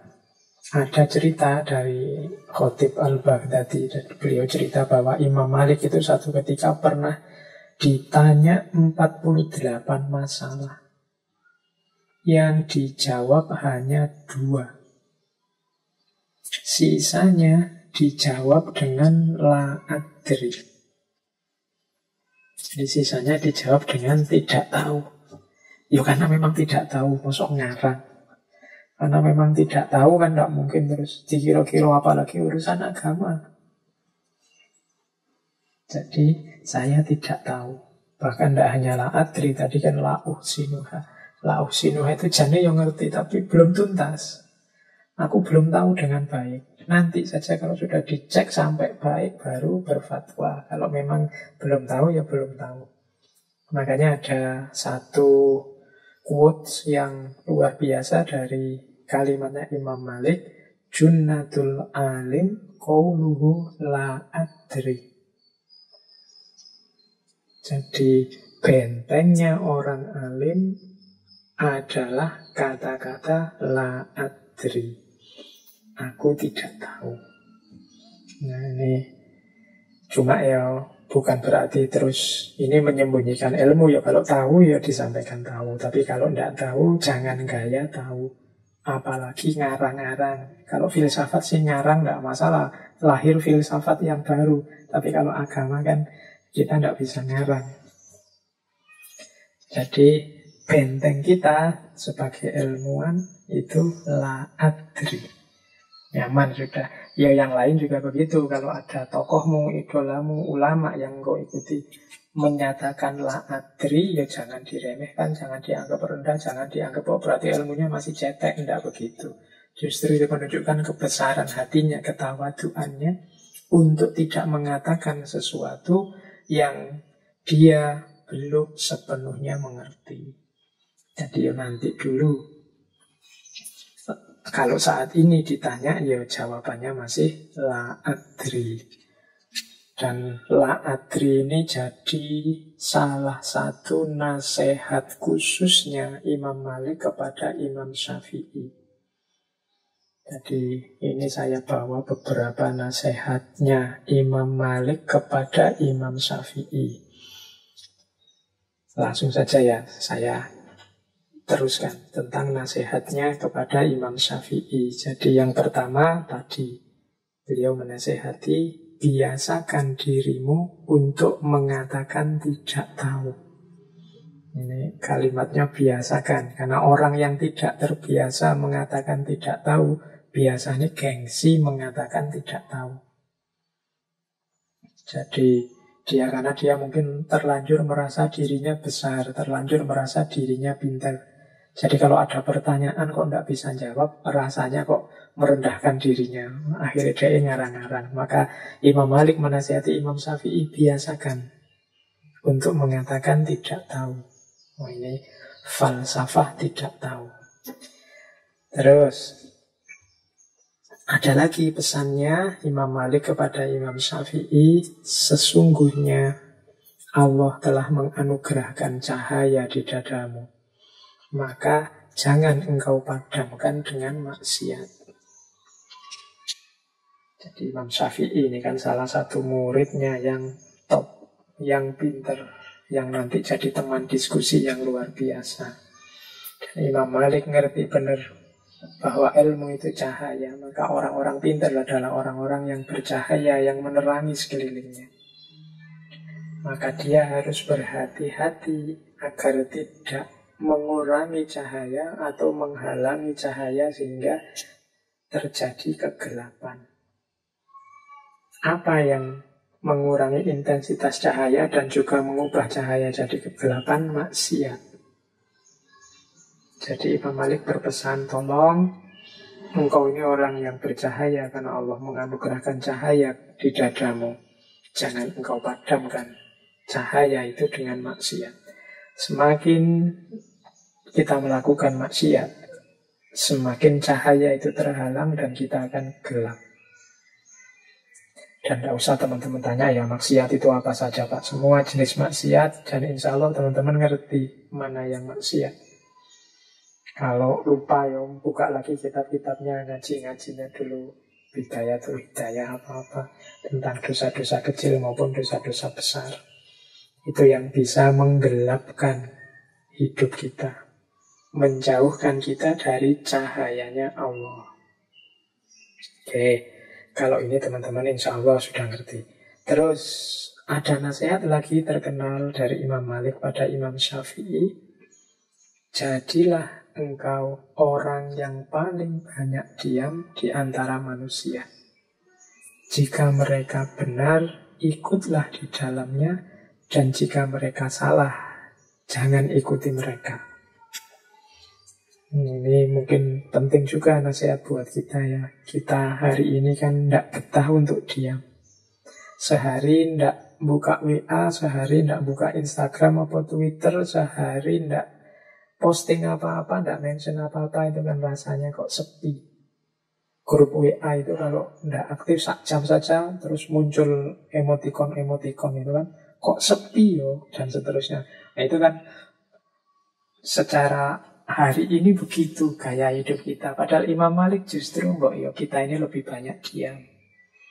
Nasihatnya Imam Malik pada Imam Syafi'i justru jadi orang yang paling banyak diam saja. Orang yang paling banyak diam itu punya kesempatan berpikir lebih banyak dibandingkan yang ngomong.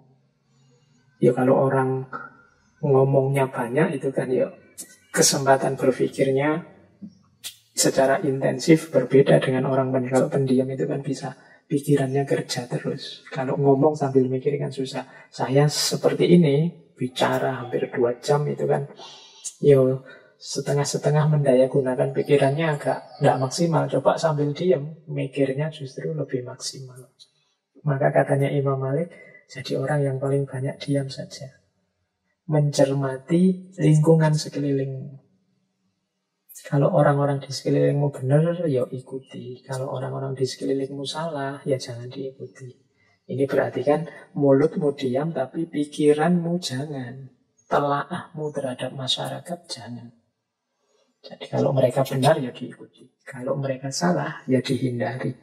Kalau engkau terlalu banyak ngomong, tidak sempat refleksi, ya hasilnya cuma ikut saja. Orang ke utara ikut ke utara, orang ke selatan ikut ke selatan. Nah ini masalah. Terus nasihat lagi kepada Imam Syafi'i, angkatlah tanganmu dari hidangan makanan saat keinginanmu untuk makan masih menggebu.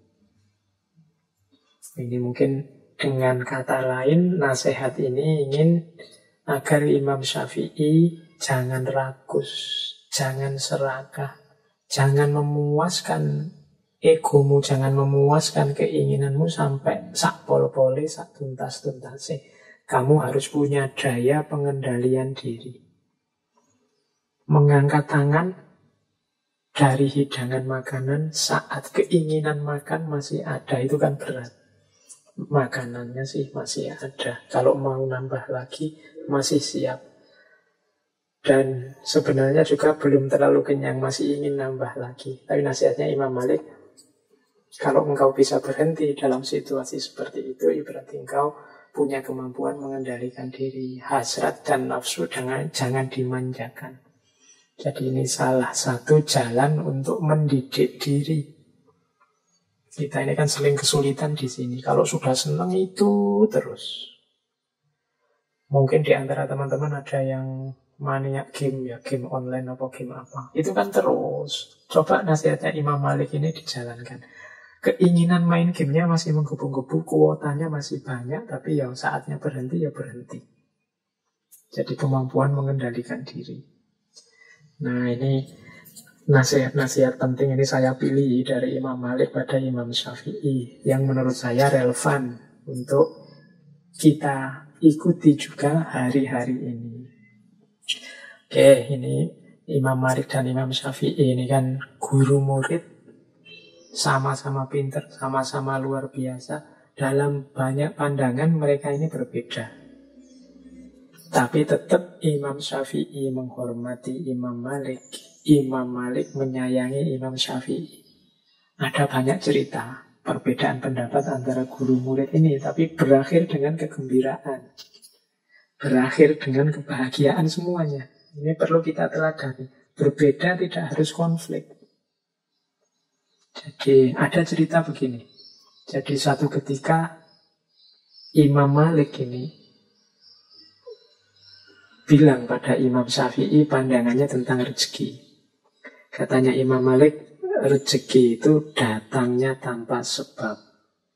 Orang itu cukup bertawakal pada Allah, nanti Allah akan memberi rezeki. Rumusnya, katanya Imam Malik, lakukan yang menjadi bagianmu, selanjutnya biarkan Allah mengurus yang lainnya.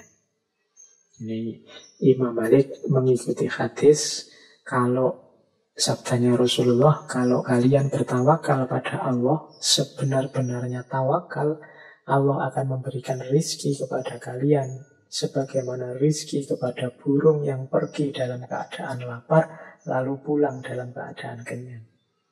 Jadi pendapatnya Imam Malik, rezeki itu tidak usah dicari, cukup orang itu jalankan tugasnya dengan baik.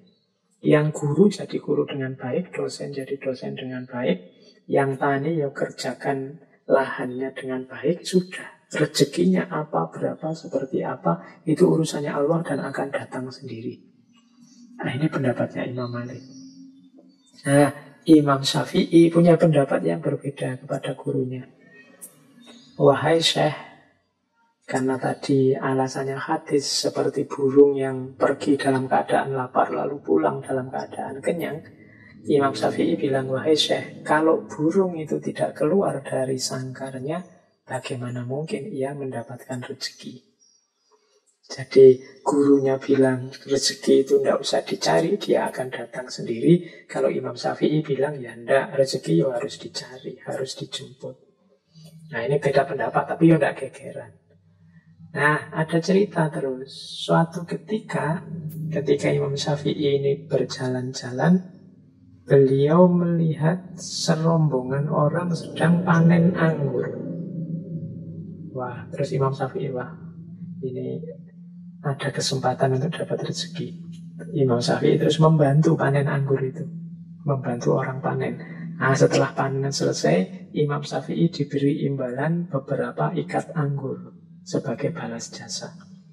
Wah, ini senang Imam Syafi'i ini dapat anggur, lumayan ini. Selain dapat anggur ini, saya mau menunjukkan ke guruku bahwa teoriku yang lebih benar.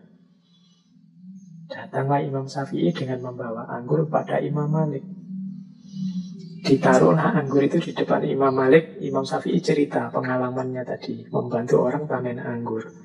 Terus Imam Syafi'i bilang, seandainya saya tidak keluar dari pondok kita ini dan melakukan sesuatu membantu orang panen, ya tentu saja anggurnya tidak akan pernah nyampe di tangan saya ini yang kita makan bareng-bareng ini. Kalau saya diam saja, ya anggurnya tidak datang. Mendengar kalimatnya Imam Syafi'i ini, Imam Malik ya tersenyum. Kemudian dia ngincipi anggurnya. Loh, hari ini itu aku tidak keluar kemana-mana. Aku ya ngajar saja seperti biasa. Tapi tadi itu aku mikir, alangkah nikmatnya ya kalau panas-panas gini ada anggur datang. Tiba-tiba engkau datang sambil bawa beberapa ikat anggur. Loh, bukankah ini benar aku toh? Lakukan yang jadi bagianmu, rezeki urusannya Allah. Nah, jadi dua Orang guru murid pendapatnya beda, masing-masing membawa bukti. Akhirnya bagaimana? Akhirnya dua-duanya sama-sama tertawa, sama-sama senang, menikmati anggur bersama-sama. Ini adabnya orang beda pendapat. Berakhir dengan gembira, berakhir dengan bahagia, saling tertawa bersama.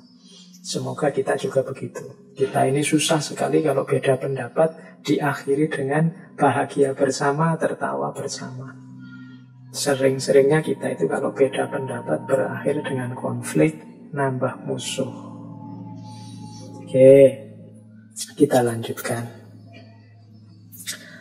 Nah, ini ada juga nasihat dari Imam Malik kepada kita untuk tahu batas. Jadi karena memang ilmu agama itu bertaburan hal-hal yang gaib, sehingga bisanya kita cuma percaya saja. Yuk, akal kita mungkin dipaksakan bisa membahas. Cuma hasilnya kalau katanya orang barat spekulasi-spekulasi. Jadi ada hal-hal yang cukup diimani saja. Kalau dipertanyakan malah jadi masalah. Ini kalau dalam bahasa saya ya kita harus ngerti batas kita. Jadi suatu ketika ada cerita di majelisnya Imam Malik ini, ada orang bertanya, mungkin ini orangnya belajar filsafat, jadi pertanyaannya agak aneh-aneh. Wahai Imam Abu Abdullah, yang maha pengasih itu maksudnya Allah yang bersemayam di atas arsy. Ini mengutip surat Toha ayat 5. Ar-Rahmanu alal arsyistawa, bersemayam di atas arsy. Penanya ini kemudian tanya, bagaimana sih bersemayam di atas arsy itu? Wah, Imam Malik mendengar pertanyaan ini kemudian tampak tidak berkenan. Dari situ nanti lahir kalimat beliau yang terkenal sekali, al-istiwa'u ghairu majhulin wal kaif ghairu ma'qul wal imanu bihi wajibun was-su'alu anhu bid'atun. Jadi istiwa itu, bersemayam itu ghairu majhul. Kita ngerti karena maksudnya orang bersemayam itu seperti apa. Wal kaif ghairu ma'qul. Tapi kalau bersemayamnya Allah itu ghairu ma'qul. Pikiran kita tidak akan nyampe seperti apa bersemayamnya Allah. Wal imanu bihi wajibun. Tapi kita wajib beriman. Ini Al-Quran yang bilang. Wasu'alu anhu bid'atun. Mempertanyakan hal ini itu bid'ah, mengada-ada. Kenapa disebut mengada-ada? Lawang wal kaifu ghairu ma'qul. Detail caranya akal kita tidak akan nyampe.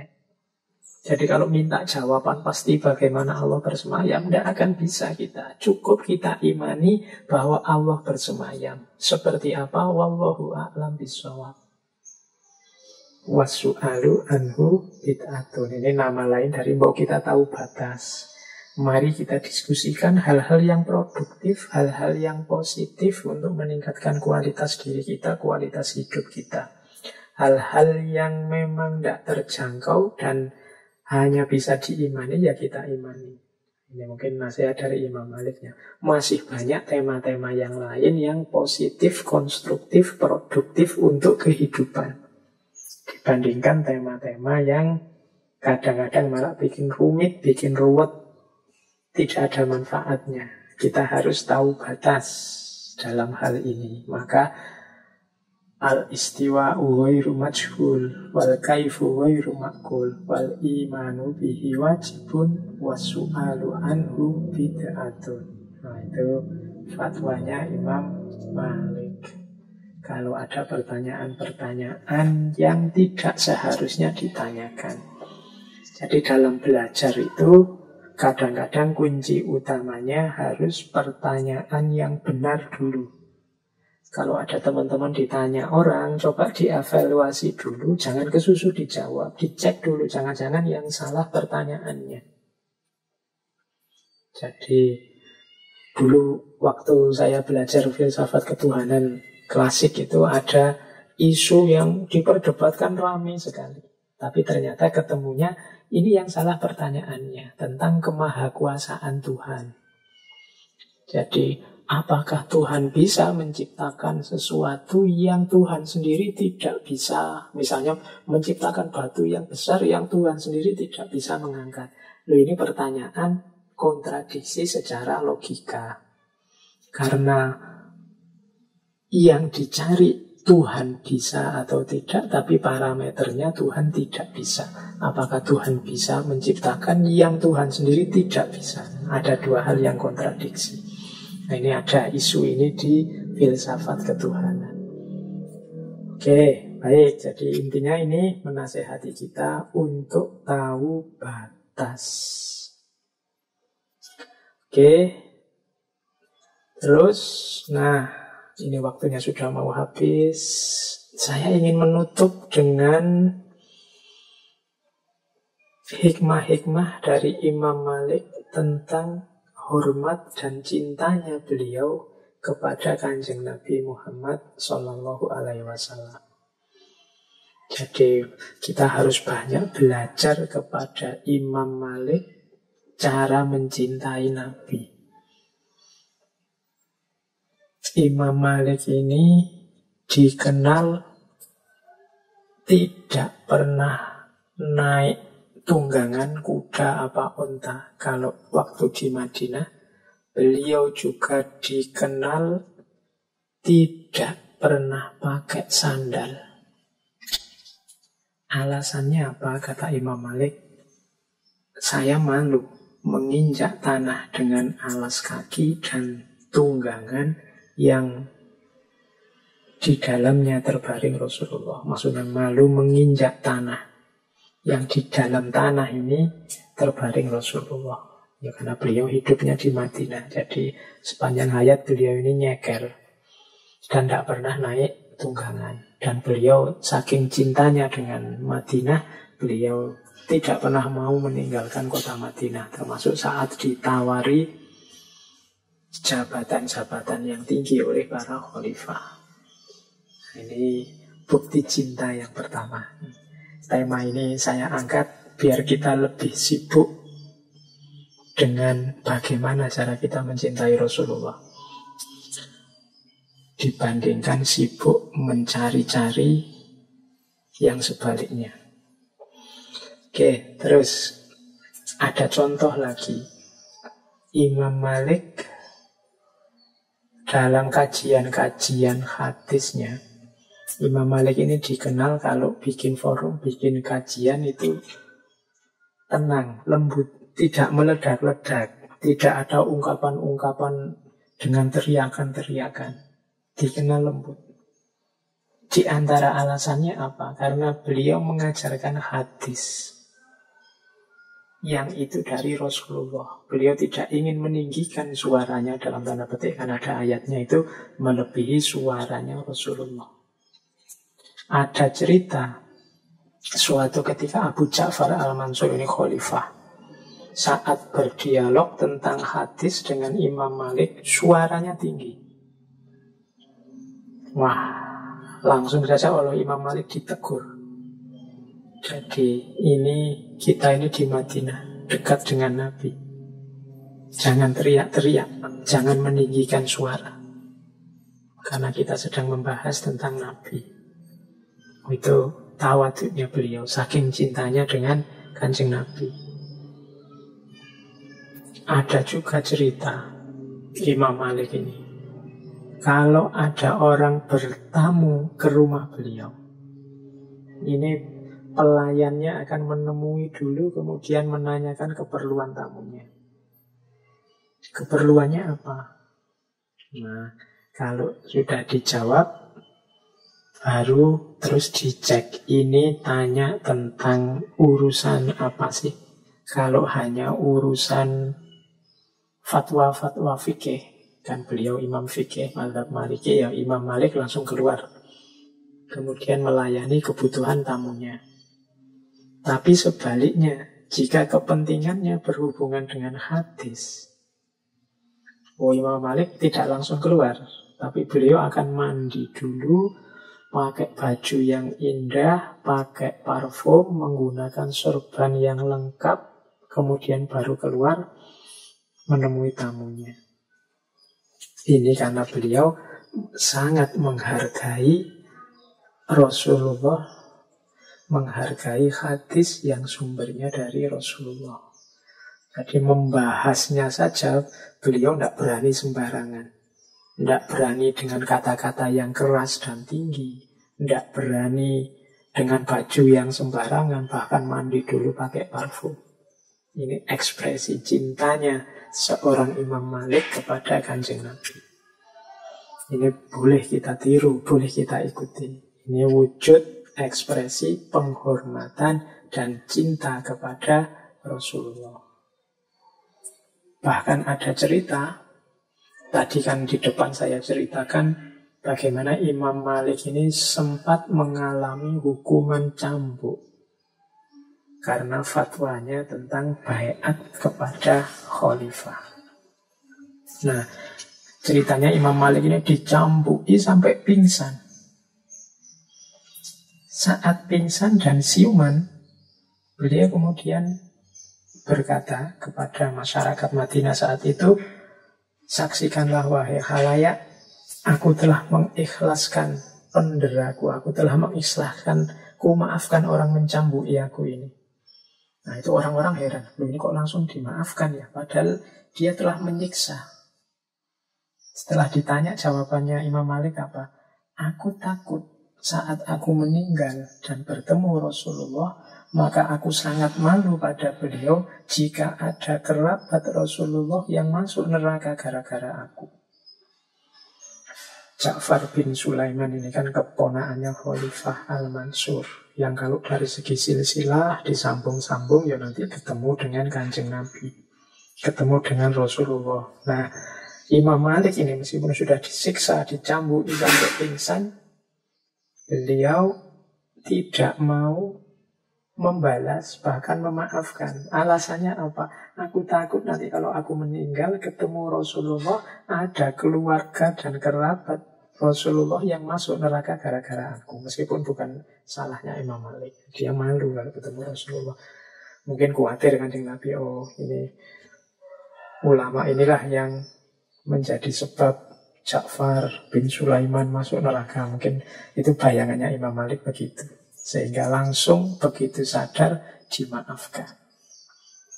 Oke, itu salah satu bukti cintanya Imam Malik kepada Rasulullah. Baik, saya kira sudah ya. Masih adakah waktu? Oke, kalau masih ada saya tambah satu cerita lagi. Ini biar kalau tema-tema kayak gini, cerita-cerita saja biar tidak terlalu berpikir. Ada cerita ini hubungannya dengan Rasulullah juga. Ini pelajaran buat kita. Jadi satu ketika Imam Malik ini dijamu murid-muridnya. Makan enak untuk buka puasa. Begitu melihat hidangan, ini Imam Malik menangis. Wah, ini murid-muridnya heran. Wahai guru, kenapa menangis? Apa engkau tidak berkenan dengan hidangan yang kami siapkan? Imam Malik cerita bahwa hal yang sama dulu pernah dialami oleh guru beliau, yaitu Imam Ja'far Shadiq. Imam Ja'far Shadiq itu pernah juga dijamu oleh Imam Malik untuk buka puasa, dan dalam perjamuan itu Imam Ja'far Shadiq juga menangis. Terus Imam Malik tanya, wahai guru, kenapa kok menangis? Apa tidak cocok dengan hidangan yang saya siapkan? Terus Imam Ja'far Shadiq menjawab, wahai muridku, ketahuilah jika aku sekarang teringat kepada datukku Nabi Muhammad SAW. Dulu ketika beliau masih hidup, Beliau sering berbuka hanya dengan 3 buah kurma. Bahkan tak jarang karena tidak ada makanan lagi, beliau berbuka hanya dengan sebutir kurma. Itu pun dibagi 2 dengan istri tercinta, Sayyidatuna Aisyah radhiyallahu anha. Padahal beliau adalah nabi akhir zaman, makhluk paling mulia dan kekasih Allah. Meskipun demikian, Nabi tetap merasakan nikmat dan bersyukur serta memperbanyak ibadah kepadanya.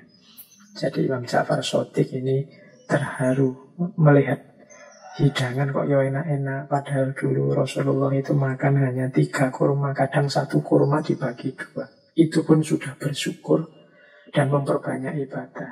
Bagaimana dengan aku? Itu yang membuat Imam Ja'far Shadiq menangis. Nah, selanjutnya Imam Malik muridnya mengalami peristiwa yang sama dan beliau ingat juga perkataannya Imam Ja'far Shadiq, teringat kesederhanaan hidup Rasulullah sehingga beliau juga menangis.